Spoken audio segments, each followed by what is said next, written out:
this is Coach Robert, and today we're going to be looking at the Englund Gambit, which is one of the most terrible openings that Black could ever play.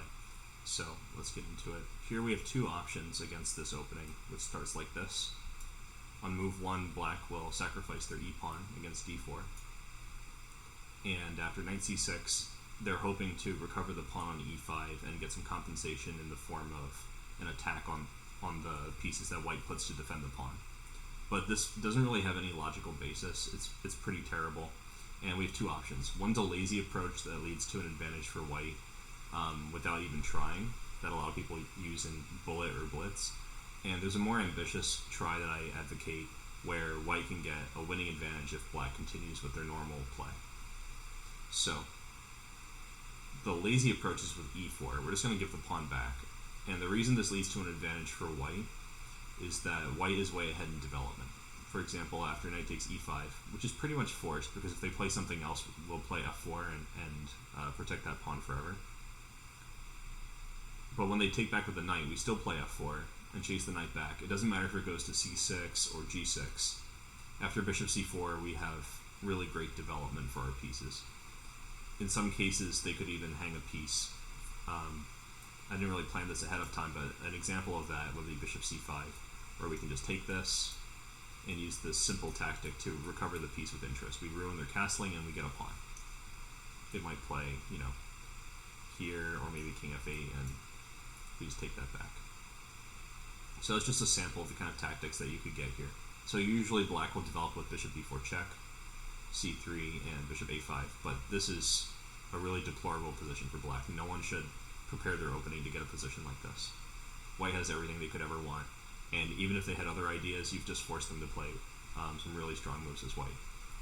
So this is a lazy approach, and you could already go and play this against the Englund Gambit if you want, but I think that there's a much more ambitious approach with knight f3, and the only way that Black is going to get some kind of play is with queen e7, because if they play, for example, d6, we could just trade, and we've traded away our only weakness in the position. And we're not even really behind in development or anything. This is really great for White. So queen e7 makes a lot more sense in terms of Black committing to attack this pawn. They kind of have to go for tricks at this point because their position's so bad. And I think a lot of people who know a little bit about this opening, they get kind of worried about falling into a tactical trap, and so they will play something unambitious here, like some normal developing move, not trying to hold on to the pawn, which is also fine. But if you really want to squeeze the most out of Black's poor opening play, here on move 3, you can play bishop f4. And with just a little bit of calculation, you might think that this is bad because it's a double attack, but it's really not bad. There are ways that you can make mistakes here, and I should just show those for completeness. If you play a move like queen d2, after queen takes b2, you're going to lose a piece. For instance, if you play queen c3, you can pause the video here and look for a tactic if you want to sharpen up a little bit. Or I can just show you bishop b4 is a pin, queen to the king, you're going to lose that, so that's pretty terrible. And you can see the rook on a1's hanging, so queen d2 is not the way. That's why we go back with bishop d2. And here Black will go in for queen takes b2, and they're still menacing the e-pawn, they're attacking the rook, so it seems like a lot's going for Black here, despite their sort of unprincipled play, moving the queen several times in the opening. But White has a very strong move here. And just before I go on, just a small anecdote. Once upon a time, I went to the Rutgers Chess Club, and I pretended that I didn't know how to play chess. And after I endured them teaching me how to move all the pieces and everything, I played Black against the person who taught me, who's a friend of mine. And, well, now he is. And so I played all these moves with Black, trying to pretend that I was a beginner and lure him into a false sense of confidence. And here he played bishop c3, which is a losing move. So if you'd like, you could pause here and see if you can figure out how this works.